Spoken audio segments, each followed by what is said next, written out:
Matthew, go on. Hello, everyone. It's a great honour and a great privilege to be sharing my cricket knowledge and sharing the rooms of Pakistan. I must confess that I never would have ever thought in my wildest dreams that I'd be sitting inside the Pakistan dressing room. All the great battles over the years that we've had as nations, and long may they continue with the blessings. The mood is high. The relationships within the team are strong. Players seem very happy, very relaxed, in spite of the obvious pressures, in particular, the pressures starting with our first match. The camp is strong and solid and feels good, and it's a great privilege to be a part of it. Thank you. Thank you. Shahid Hashmi, can you ask the question first, and then Majid Bhatti, please? Matthew, you have been part of Ashes, one of the greatest rivalries in the cricketing world. How would you compare this rivalry between India and Pakistan and the Ashes and the kind of pressure it brings on the players on both sides? True and accurate comment that for Australia, it's England as the old guard, as they would say. I mean, you could argue that England versus anyone, considering that at various stages we've been ruled by the kingdom of the UK, and cricket wouldn't be on our shores if it hadn't been for that. But nothing also that I've ever seen throughout various elements of the game that I've been a part of ever matches the rivalry between India and Pakistan. And so, yes, there is an obvious pressure, as there is an obvious pressure playing against England if you're an Australian. The pressure, though, is only as much as what you allow it to be. And all that can be done is done. Your preparation is there. Your experience is there. Your opportunity now becomes a history-making opportunity. We can present all the stats. We can do all of our homework and research, but nothing can replace what will be the stat that we all write about, that we all dream about, that we all coach about or commentate on, which will be the event itself. So I sense that our players are ready for that opportunity, and I sense that there is a calmness around our group that warrants us to be a successful competitor on the day. So all that is done, and now it's just the opportunity of playing the game. Majid bhai, आप question करने और kindly Shahid bhai and Majid bhai पे mic. Matthew, this is your 3-4 weeks contract with the Pakistan cricket team. In this cricketing world, no one coach make difference in 3-4 weeks. Are you interested to deal with the Pakistan cricket team, and you want a long-term contract, or you have already your prior commitments with your commentary assignments? Yeah, thanks, Majid. In my life, I've never thought too much ahead. I know that seems strange, because from a cricketing point of view, I never felt like I was first selected. My wife and I would often talk about what we're going to do on the next tour, but we'd never look at 3, 4, 5 tours and expect to be playing. Excuse me, Matthew, please hold on. Majid bhai, kindly अपना mic mute कर ले. Go on. Okay. Thanks, Majid. Thank you. Yeah, so I have a lot of hats on at any one given time. I've got this one on today. Muji, your phone's still on. You just please silence your phone.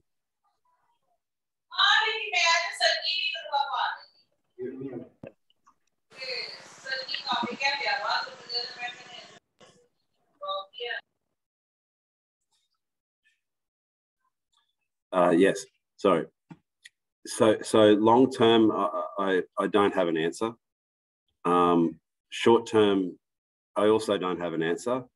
But what my point was is that I do have the answer for right now and how I'm feeling right now, and what I can contribute in a small space of time, which I'm excited about. I'm looking forward to. And I've felt like I've made some really lovely connections with the boys and the group in general. And I'm excited about growing that potential and that opportunity. And that if that leads with wisdom to other potential engagements, then that will be considered at the time. Right now, though, we have a World Cup to win. And right now we have the first game of the tournament to also win. So my heart will be focused on that, not the future. If I can make one comment, though, about the broader context of the game, and that is that no matter how I'm involved in the game, I feel incredibly blessed to have had the opportunities to see the game from all levels, either as an administrator, as a coach, as a player, as a father, to two boys who love the game, as a brother and as a son. So it's a complete cycle of life that's just given me so much joy and pleasure, and I'm so excited, whether I've got a mic in my hand, commentating on, various tournaments across the world, which I've done post my cricketing career. To be able to narrate our great game is one of the great privileges and pleasures and opportunities that I get daily. Even in spite of retiring fully since 2011. So I do feel incredibly humbled and incredibly blessed. But the future, I have no idea. and anyone who tells you that they know their future is not telling the truth, because let's face it, who really does know? Thank you. So Yaqub Saab and Yusuf, and then please. Mr. Hayden, how much chances you are seeing about Pakistan victory against India, especially after watching the warm-up matches of both the teams? Yes, I think closely I've been watching Indian cricket for some time. As I've just mentioned, I've more or less watched KL Rahul, for example, who's a major threat to Pakistan, grow up as a boy, seeing his struggles with test matches versus, his dominance in the shorter formats of the game. Seeing someone like Rishabh Pant with his cheeky smile and his brash nature and his beautiful vision for the game, watching how he's destroyed bowling attacks because he's got that opportunity and sees it that way. So yes, I think, individually, I think it's always fantastic to see how players perform in a pressure match. And this camp has got some wonderful assets that will perform on the day, that are ready to perform on the day. If you look at the way that even Fakar has gone about his preparations for this match, not to single him out, but to look at the way that he has extended himself in the two warm-up matches, it's exciting to think that can happen, come a few days' time versus India. Baba too, and Rizwan, the top three, I think, are such a critical part of performance here in the UAE.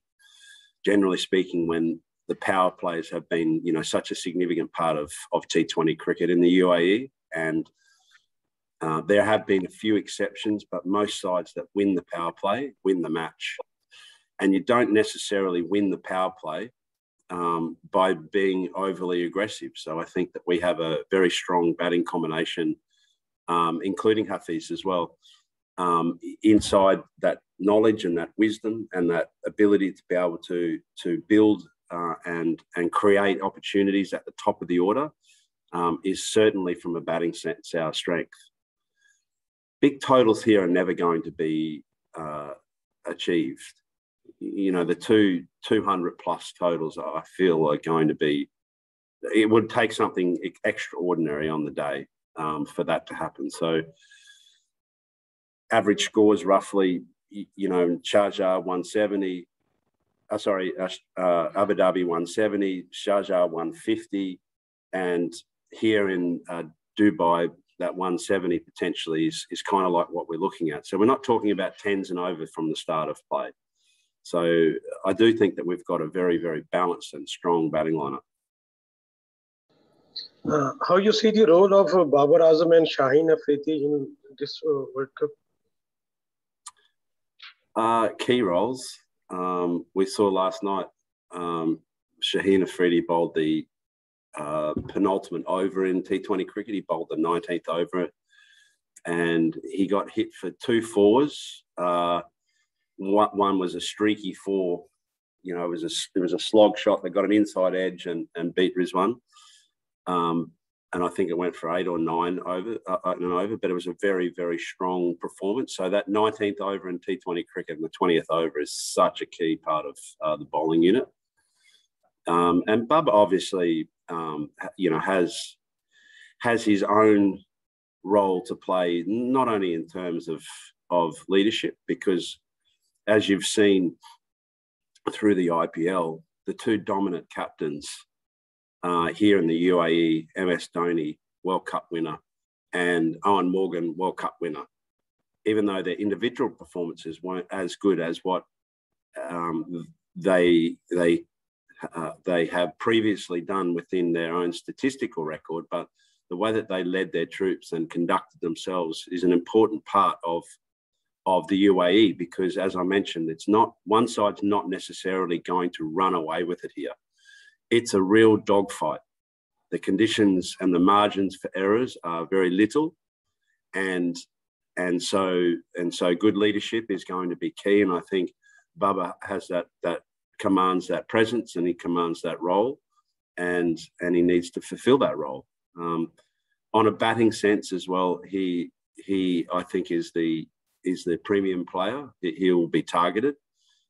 He will also be the person that everyone is wanting to as Christopher Gale says, put in his pocket. And so, yes, there's going to be additional pressure on him, both as a captain and also as a batsman. But I sense that the way that he goes about it is going to be spot on. Last full question for last 4 minutes. Atik Bhai and Kadir Khwaja first.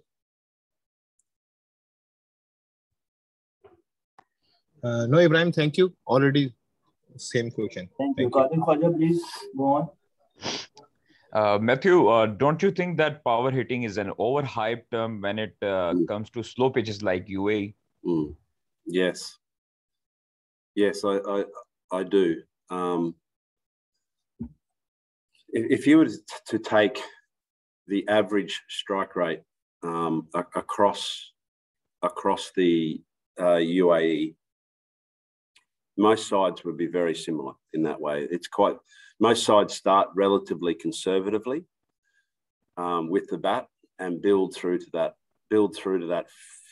6th over, trying not to have 3-4 wickets down, trying to minimise the damage to the batting assets. Power hitting, though, is also an important element of T20 cricket. If you have a look at the way, for example, Narayan, who's not even picked for the West Indies, which seems ridiculous, but he can make impact, down at 16. The way that Hassan Ali can do the same. He strikes the ball differently to people with great power, and it's an extremely important role that you have those dynamic hitters that can come through between the 15th and the 20th over and do damage, like a Narayan can, like a Kyron Pollard can, like a Hayden can, for example. Who's got power and energy through their hands that are an important asset to this game. So underrated is probably too strong a word, but certainly used with wisdom and combined with the opportunity that the game provides. Power hitting and power hitters are a key asset to any side, and every side has one or two. Australia has Maxwell. India has Hardik Pandya.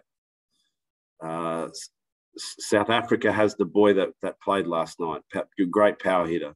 They all have that strong presence in a power hitting asset, but batsmanship still wins. It's still average play and average scores and targets need to be set accordingly. Last two questions, Abbas Reza and Abu Bakr. Hello, Hayden. Hi, Abbas. My question is, if there is an opportunity to play Fakhar Zaman at the top of the order and utilize his present form. Is there an opportunity? Can we utilize Fakhar Zaman at the top of the order as an opener? Oh, look, clearly I will have inputs into through coach as to how I sense the game, but that's a selection issue really. And the answer to your question is yes. Fakhar can play anywhere in those top four positions because he commands that performance. I think he's played, in the 2 games that he's played here in the UAE, he has performed very solid. His strike rate for his 40 in the first game was 180. Last night it was where typically it's 130 odd. Last night it was also above 160. He's playing very nicely, but he's also playing smart as well. I quite like him inside that as that number 3, that sheet anchor role, because of his way that he's got this great ability to be able to assess the conditions quite quickly, but then he can advance the game based on that partnership with Rizwan and Bubba. So personally, I like him at number 3. Thank you. Abu Bakr, last question, please. Hello, Hayden. We all know that you have a short assignment with Pakistan team, but what do you think? What one thing you're gonna put in the Pakistani player for this cup?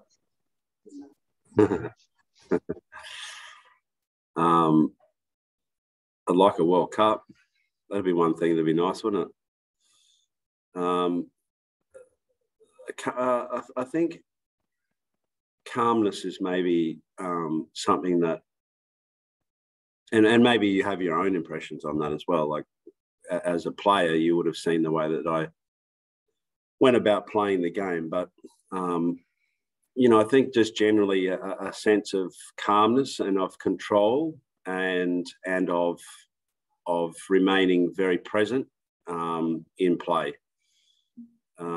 Because World Cups are, they're such a challenging thing, and playing multiple World Cups, it's been such an important part of, my life. And one of the things that I've learned is that for whatever reason, you're always under pressure. So you don't need to create, pressure environments additional to what the game demands. So it will be just to remain calm. I think that'll be the one thing. Thank you so much, Coach. Thank you, everyone. Coach has a meeting after this. Thank you so much for your. Bye for everyone.